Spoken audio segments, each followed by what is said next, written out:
Saham partai ini dimiliki oleh seluruh pengurus, oleh seluruh anggota, oleh seluruh kader. Tidak ada kepemilikan elit, tidak ada kepemilikan keluarga apalagi. Semua memiliki saham yang sama.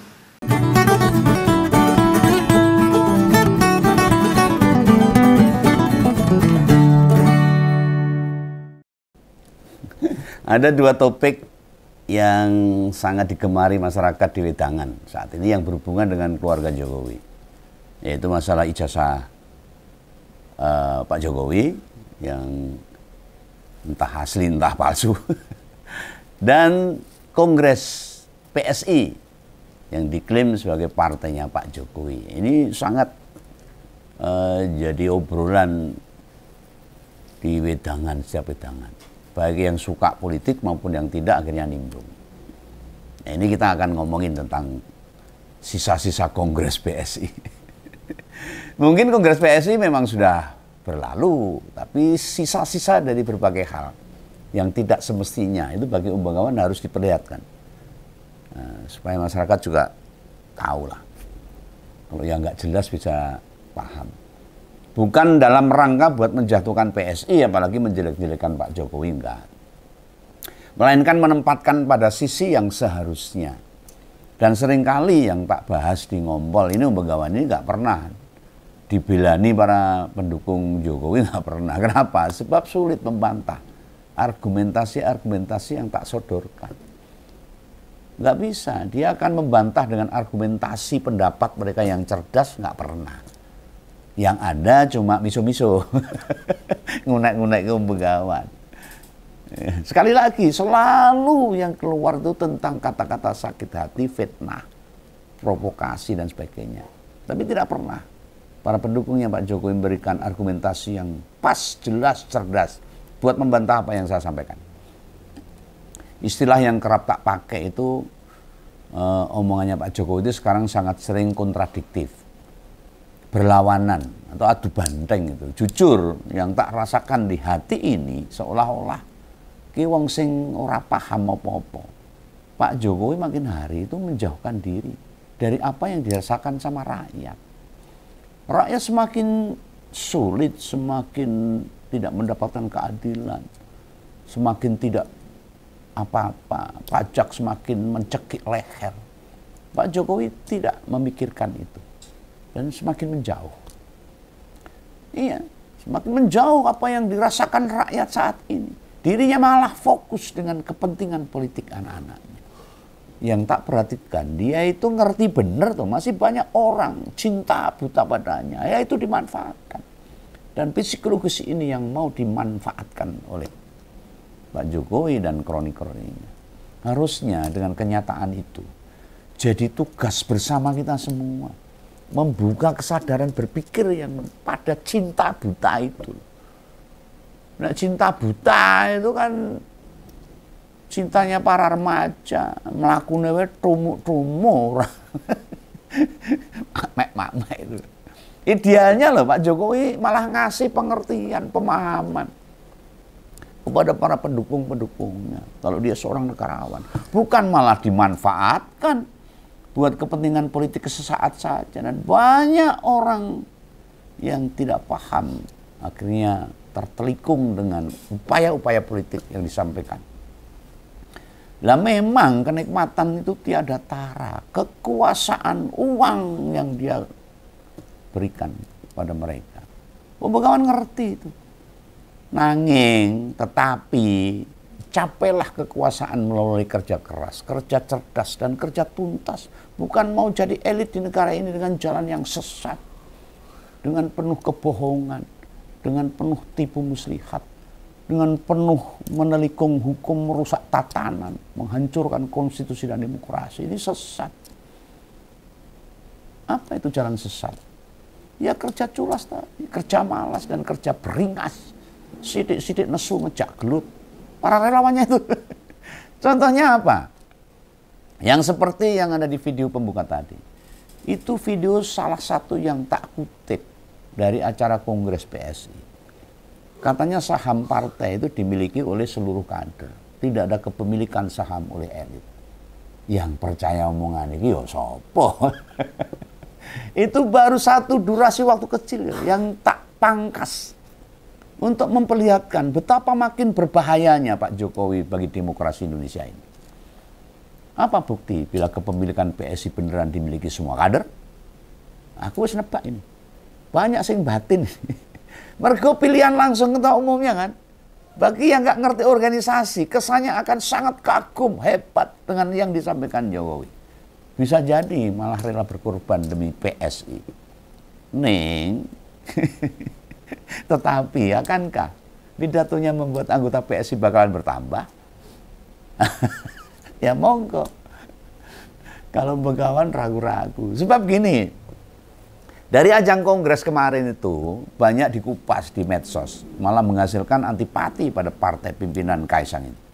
Bagi saya ngerti organisasi loh, bukan yang dikasihkan kaos, sembako, uang dan sebagainya loh. Sing teko dibayar, bukan itu. Bagi yang paham organisasi, yang ngerti. Krungu pidatone kuwi mau ya guyu. Mengapa sih begitu? Memang memilih ketua umum langsung itu strategis. Itu memberikan gambaran bila partainya membuka diri. Tapi pertanyaannya, benerankah hasil perolehan suara itu memperlihatkan dukungan sesungguhnya? Kita sudah tahu permainan-permainan politik di Indonesia ini. Apalagi logonya gajah. Saya jadi ingat, dalam persepak bolaan itu ada bola gajah, permainan gajah. Itu membuktikan ada sebuah settingan agar sesuatu bisa dimaui oleh para penguasanya.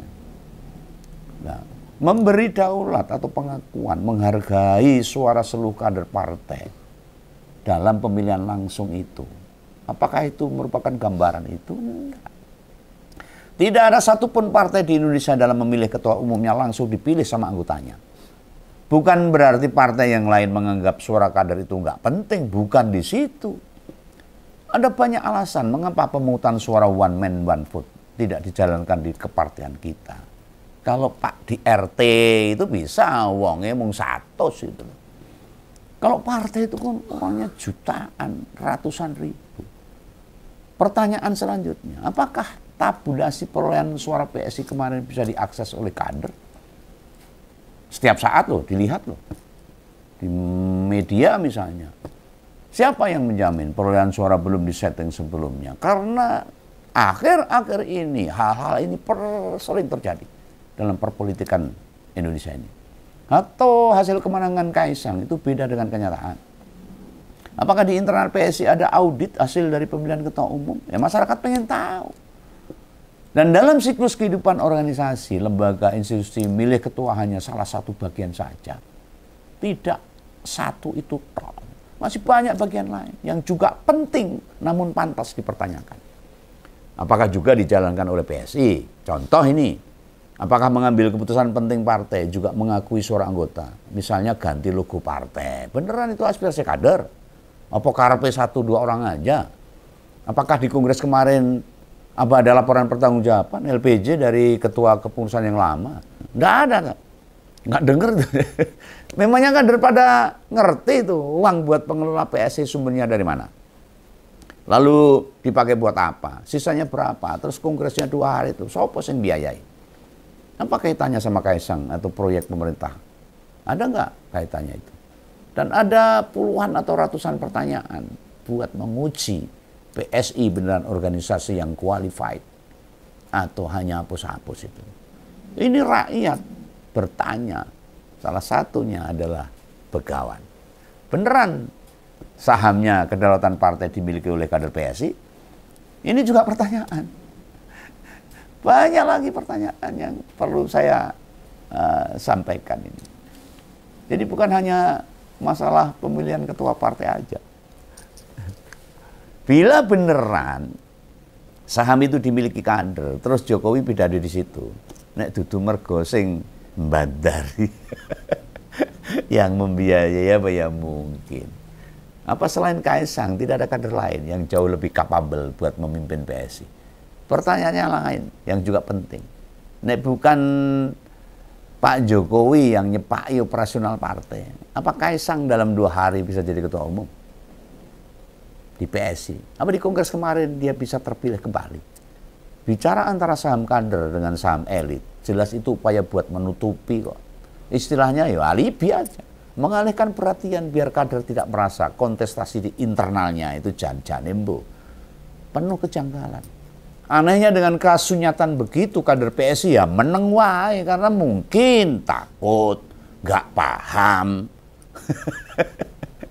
dan nggak bersikap apapun. Apakah kader-kader PSI sudah mati daya kritisnya? Seperti yang saya dengar tahun-tahun yang lalu, 10 tahun yang lalu, sejak Kris Natali sama Giring memimpin PSI.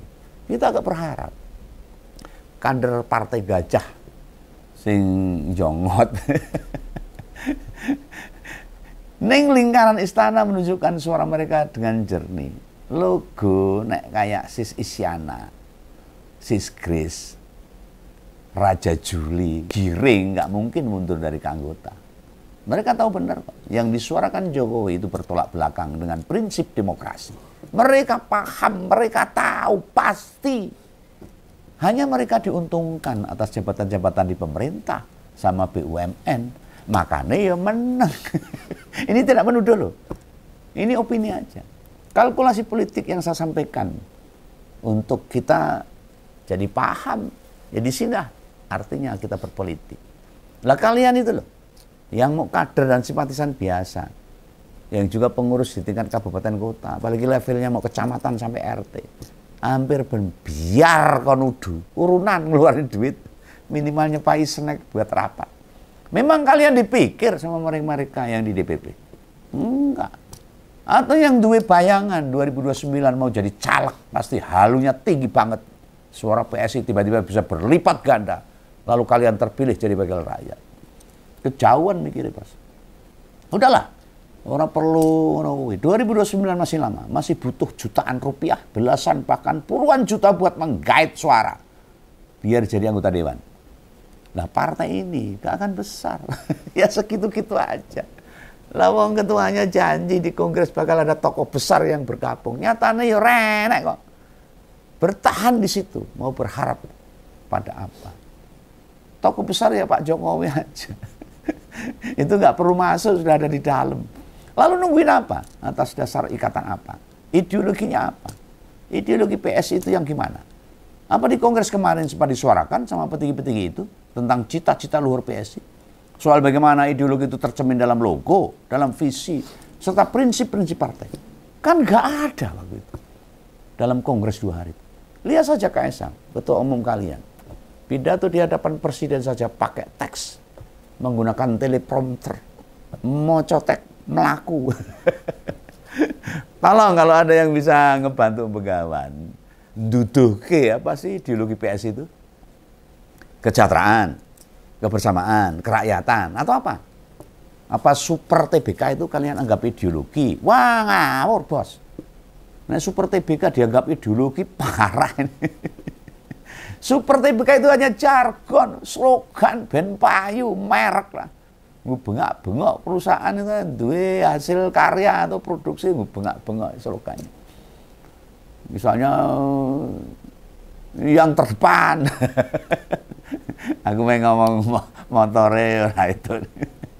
Andai Kaisang ditanya apa ideologi PSI, pasti langsung ngemeringet. Ya, enggak bisa. Berkutak. Saat pidato di acara penutupan kongres itu, dia juga terlihat pakai handset di telinganya. Dia terlihat lancar bicara. Mergo di hadapannya ada televisi gede itu yang menampilkan apa yang dia katakan. Ini ketua partai. Oh. Ya kalau saya mengatakan partai cap gajah, logonya gajah. Gak ada pidato ketua partai full manut sama teks. Ya Kaisang ini. Oh ya, logo partai itu diubah. Memang itu suara kader yang tadi saya tanyakan. Lah, ada banyak kelemahan dan uncapability lah yang setiap saat bisa kita temukan. Waktu Pak Jokowi dan Kaisang bicara di mimbar, memang nyari partai yang ideal, yang sempurna itu nggak ada. Sebab kesempurnaan hanya milik Tuhan. Kalau sampai mengatakan partai sempurna, omong kosong. Cuma ya kalau masih banyak kurangnya, tidak lalu mengklaim mereka sudah memenuhi syarat standar tertentu, kayak yang tak kupas tadi. Nah, mau meraktek nih pemilihan ketua umum secara langsung, yang lantas merasa paling super TBK, merasa sahamnya di kader bukan di elit mereka, itu kan klaim, ngaku-ngaku, denial, ingkar dari kasus nyata, menolak jujur, dus tabung besar. Dan meskipun Begawan nggak yakin, banyak yang tersadarkan dengan narasi-narasi ini. Iya, orang masalah. Saya tidak menuduh, saya mengupas kelemahan-kelemahan yang memang harus dipahami oleh rakyat. Dimanapun berjuang demi kebaikan, tantangannya lebih besar dibanding memperjuangkan keburukan. Jujur tuh angel, bohong gampang. Mengapa begitu? Sebab membela keburukan selalu dipantu sama pelaku-pelaku kejahatan lainnya. Dan itu mudah, sangat mudah dilakukan. Mereka merasa kalau kebaikan yang menang, mereka jadi korbannya. Dalam hidup, berjuang itu hal yang lumrah. Yang penting menyadarkan orang itu tidak sekedar tujuannya yang baik. Caranya juga mesti baik. Topik ini tak angkat yang tidak berkaitan. Bukan menjatuhkan nama Jokowi. Kan yang tak kupas itu apa yang disampaikan. Gitu. Itu masuk, ketemu, terp dengan kenyataan. Apakah cara PSI yang memilih pemilu raya bisa dijustifikasi bila partai Gajah adalah partai yang terbaik di antara partai lain? Nah, kupasan perkara ini hanya buat ngebantah klaim mereka satu-satunya partai super TBK. Lagi-lagi, pengenaan istilah super TBK itu juga kontradiktif dengan istilah TBK pada perusahaan-perusahaan yang sudah go public. Lu periksa saja tuh di bursa saham Indonesia itu. Perusahaan-perusahaan yang ada di daftar di go public itu status mereka beneran wis TBK. Apa naik milih direktur utama itu semuanya karyawannya melu milih direktur kan yora. Hanya perusahaan TBK itu nilai pasarnya jauh di atas perusahaan yang belum TBK. Istilah super TBK sebenarnya istilah yang merusak pola pikir rakyat itu sendiri dalam dunia politik. Mencampur adukan antara logika politik dengan logika bisnis. Dulu mbien waktu awal-awal jadi wali kota, Jokowi sering bicara, mestinya pemerintah kerja lebih mudah, soalnya duitnya ada.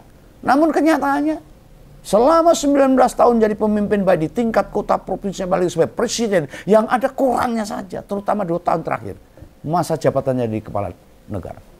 Syahwat nafsunya terus membara, hutang negara semakin banyak. Yo iya utang duitnya. Bar pensiun logikanya makin namblek lagi. Makin liar dan keluar dari konsep demokrasi yang dicita-citakan para pendiri bangsa. Founding father kita. Yang sudah keroyo-royo memerdekakan bangsa ini. Cek saja, apa sekarang pernah bicara kepentingan rakyat? Apa pernah dia ngebantu memudahkan rakyat mendapatkan hak-haknya? Belas. Fokus atau tujuan semua perilaku sama omongan Pak Jokowi.